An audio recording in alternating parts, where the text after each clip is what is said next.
Hi friends, क्या हाल है आपका। होप है कि आपका हाल अच्छा है। कैसे हो लाडलों। तो दोस्तों, आज मैं एक और वीडियो आप कल की अवतार से रिलेटेड लेकर आया हूं। और आपने अगर हमारा चैनल अभी तक सब्सक्राइब नहीं किया तो आप अभी अभी इसे तुरंत सब्सक्राइब कर लीजिएगा और नीचे दिए गए बेल आइकन को भी जरूर दबा दीजिएगा ताकि हमारे वीडियो आपके पास सबसे पहले आ सके। अरे यार कर दो सब्सक्राइब, इतने चिड़ बनाता हूं आपके लिए। दोस्तों, एक और बात जो मेरे को बहुत ज़्यादा मेरे लिए इम्पोर्टेंट है कि मेरे अराउंड 60 to 70% मतलब लोग जो मेरे चैनल पर आते हैं वो मेरे चैनल को सब्सक्राइब नहीं करते। तो आप अभी अभी तुरंत मेरे चैनल को अभी सब्सक्राइब कर दो ताकि मेरा चैनल और ज़्यादा बढ़ता रहे आपके आशीर्वाद से। दोस्तों, यूक्रेन और रशिया का जो युद्ध है वो रुकने का नाम नहीं ले रहा और उसमें दिन प्रतिदिन अलग अलग बयान दोनों देशों से आ रहे हैं जिससे ये युद्ध और ज्यादा टेंस होने वाला है। और इसी बीच ये भी कयास लगाए जा रहे हैं कि अमेरिका भी इसमें शामिल हो सकता है। और इस बीच देखिए बड़ी खबर आ रही है, यूक्रेन के लिए विदेशी फाइटर्स ने शुरू की लड़ाई। अजोव नेशनल रेजिमेंट की तरह विदेशी लड़ाकों की यूनिट बनाई गई है और अब विदेशी लड़ाके भी इस लड़ाई में कूद पड़े हैं यूक्रेन का साथ देने के लिए। इससे पहले यह अपील की गई थी कि यूक्रेन के बाहर जो नागरिक मौजूद हैं वो देश वापस लौट सकते हैं और यूक्रेन इस वक्त रूस के खिलाफ जो लड़ाई लड़ रहा है उसमें शिरकत कर सकते हैं। 6-7 दिन हो गए हैं, अभी तक कोई ऐसी पहल दोनों पक्षों से युद्ध को रोकने की आ नहीं रही है और ये बहुत ज्यादा सीरियस होता जा रहा है। और ये भी माना जा रहा है कि अमेरिका भी इसमें शामिल हो सकता है और वर्ल्ड वार की स्थिति बनने जा रही है। दोस्तों, जैसे कि मैंने आपको पहले अपने वीडियो में बताया था कि इस धरती में जब पाप गड़ा भरता है उस समय कल के अवतार आते हैं और धरती पर पाप को हटाते हैं। तो ये बहुत सही मौका है, सही एक सिनेरियो बन गया है कि कल की अवतार आए और इस युद्ध को रोकें। और जैसे कि मैंने आपको पहले बताया था कि वो अगर आएंगे और इस युद्ध को जब रोकेंगे तो वो हो सकता है कि वो इसमें थोड़े समय के लिए शामिल भी हो जाए, पर उनका एंड रिजल्ट होगा इस धरती पे पीस शांति अमन को कायम करना और इस धरती पे खुशहाली लाना। देखो दोस्तों, वर्ल्ड वार से तो कुछ शांति होगी नहीं, ठीक है, ये तो सबको पता है। हर तरफ तबाही होगी, पूरी कृष्टि की इकोनॉमी खराब हो सकती है।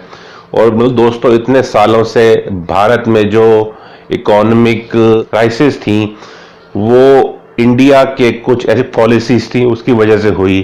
और जब 2014 में मोदी जी आए तो ये लोगों को उम्मीद जगी अभी देश का कुछ हो सकता है और ये देश फिर से ऊपर उठ सकता है। अगर भारत भी वर्ल्ड वार में शामिल होता है तो भारत की इकोनॉमी खराब होगी और जो इंडिया ने धारा 370 जम्मू कश्मीर में हटाई है उसका भी एक बैड इफेक्ट जाएगा कि भारत तो एक वायलेंट देश है, उसमें क्या तरक्की होगी। तो ये धारा 370 पे भी असर पड़ सकता है। तो इसीलिए सिर्फ भारत ही है जो इस विश्व युद्ध को रोक सकता है और कोई देश सामने आएगा नहीं। और ये अगर मोदी जी कल की अवतार है तो उनको सामने आना चाहिए और इस युद्ध को रोकना चाहिए, क्योंकि वायलेंस से तो किसी का भला हुआ नहीं है। ये धरती पीस एंड डेवलपमेंट में चलती है, ये धरती तरक्की में चलती है। इंसान का जो एवोल्यूशन है वो तरक्की पे ऊपर उठा है, ना ही मार काट से और दंगे फसाद से। ये वो सही समय है कि अवतार को अपने कदम वेश से अपने पूर्ण रूप में आने के लिए। और अगर ये सब मान रहे हैं कि अगर मोदी जी वाकई कल की अवतार हैं तो वो इस विश्व युद्ध को रोकें और धरती पे पीस अमन शांति कायम करें। दोस्तों, एक और बात जो मेरे मन में बहुत सारी आ रही है कि कल की अवतार के पहचान की कि उन्होंने हमेशा की जितनी मैंने उनके बारे में रिसर्च की है कि वो ऐसे समय पे आएंगे जब कोई सिचुएशन हैंडल कर पाएगा और वो आएंगे और उस सिचुएशन को इजीली हैंडल कर लेंगे। अब दोस्तों अमेरिका और मतलब रशिया भी आमने सामने आने वाले हैं, और जब दो विश्व की दो सबसे बड़ी ताकतें आपस में टकराती हैं तो और देश भी उनके साथ आ जाते हैं। पर एक भारत ही एक मतलब इकलौता देश है जिसके मतलब अच्छे रिश्ते अमेरिका के साथ भी हैं, और भारत के मतलब अच्छे रिश्ते उसके बहुत ही पुराने दोस्त मतलब रशिया के साथ भी हैं। तो इन दोनों को सिर्फ भारत ही इन दोनों के बीच में आ सकता है, और भारत ही इस दोनों के बीच में टेंशन को मतलब रोक सकता है। और यहाँ से चाइना भी आए दिन बोलता रहता है कि हम ताइवान को छोड़ेंगे नहीं, हम भी मतलब रशिया की तर्ज पर ताइवान पे हमला करेंगे और चीजें करेंगे। तो इस समय भारत और चाइना के बीच में भी कुछ मतलब ऐसे संबंध है जिससे चाइना भी भारत की मतलब उभरती हुई शक्ति को मान रहा है। तो सिर्फ सारे विश्व में एक भारत ही है जो इस सारी सिचुएशन को मतलब रोक सकता है, इस वर्ल्ड वार को होने से मतलब रोक सकता है, और इस धरती पे पीस की एक पहल में मतलब आ सकता है।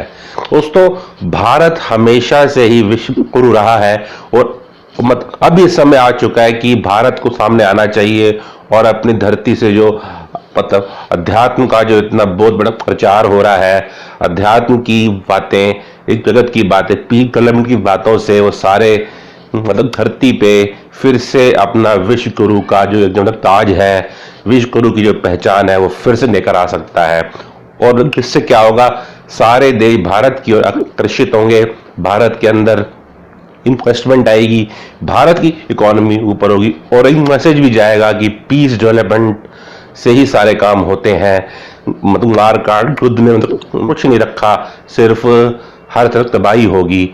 यही एक मतलब असली मौका है कि भारत के प्राइम मिनिस्टर जिनके पास सबसे ज्यादा पावर है वो सामने आए और मतलब और इस मतलब युद्ध को रोकें।